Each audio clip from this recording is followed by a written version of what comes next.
Hi there. This is Dr. Bob Flower, and this is your Tuesday, January 17th, Master Pattern Report, reporting from beautiful Scottsdale, Arizona. I wish you were all here. Okay, so we looked at the events of last week while we missed on our January 9th slash 11th S&P call. We were able to hit on two silver calls, one last Tuesday and one actually yesterday. Even though the stock market was closed, the commodity market was open, and we did see a good move up.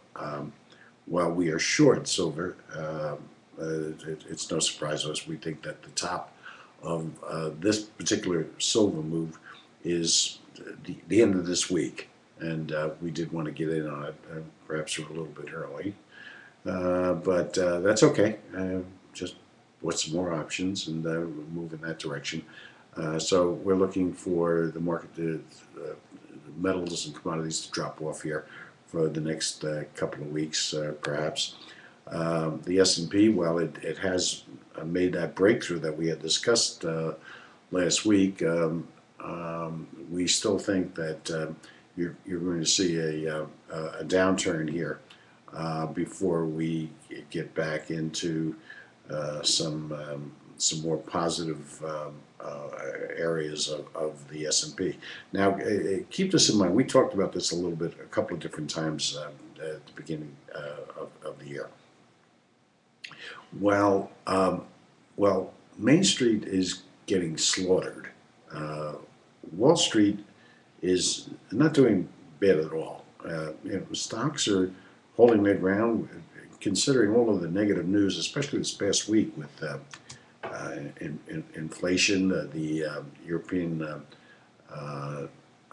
Bank has issued warnings that runaway inflation is impending, and that the downgrades with whatnot, and they're trying to make deals with Greece and Italy and Portugal, and the leaders are having a difficult time getting them past their people. So they may pass them as they have, but they're not going to stand up. But even with all of this, the markets have done pretty well, which goes back to what I had said last week and a couple of weeks before that there are great forces at work here, both in the market and in government, that are trying to make things look better than what they really are. In the meantime, what's happening with people such as you and I? Well, people are digging into their retirement funds and their savings to maintain their current lifestyles. I mean, what the hell? They have no more 401ks, or they're shot to hell. They have no more home equity to bank on. They can't, in many cases, they can't even refi their mortgages down to these wonderful levels. I mean, and the nonsense that the banks are putting you through in order to qualify you for this is a joke. But that's the way it is, and that's what's going on. Now, again, Wall Street are playing their games. They say, well, it's legal. It's not, morality. We don't talk about morality. Well, and these fathers of deceit and of stupidity, and I say stupidity even though they make themselves, four, five, six, $800,000, $1 million a year, they're still stupid because they're killing the goose that laid the golden egg. And it's not a time before we read about them or we see them on hot dog stands.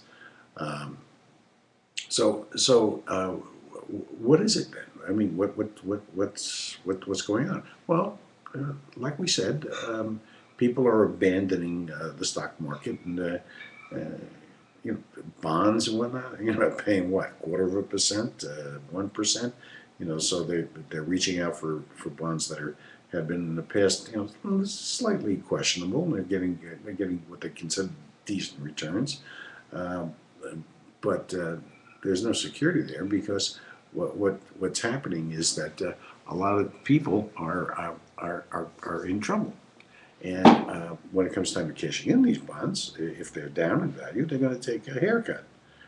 So what do we need to do? Well, to me, um, if you're any kind of investor in the stock market, take your money out. Don't be a damn fool. It's rigged against you. You're not a player, and even if you are a player, take your money out. You're better off pooling your money. If you don't have enough, pooling your money with others, and go out and buying a 7-Eleven or convenience store. I'll say this again: greatest investment you can make.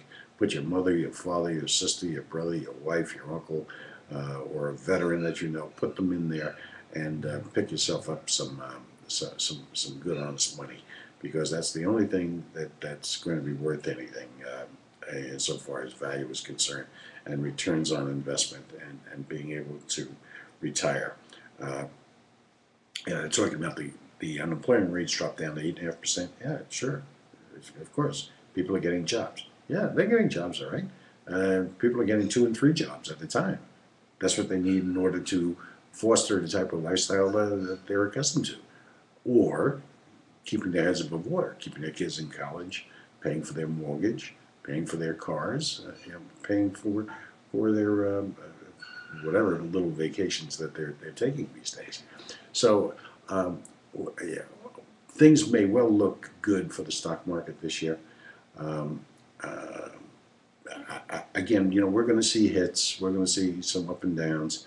Um, but I don't think we're going to see too much of a difference. I mean, I've called for a 9,000 stock market. I don't necessarily think that that's going to happen.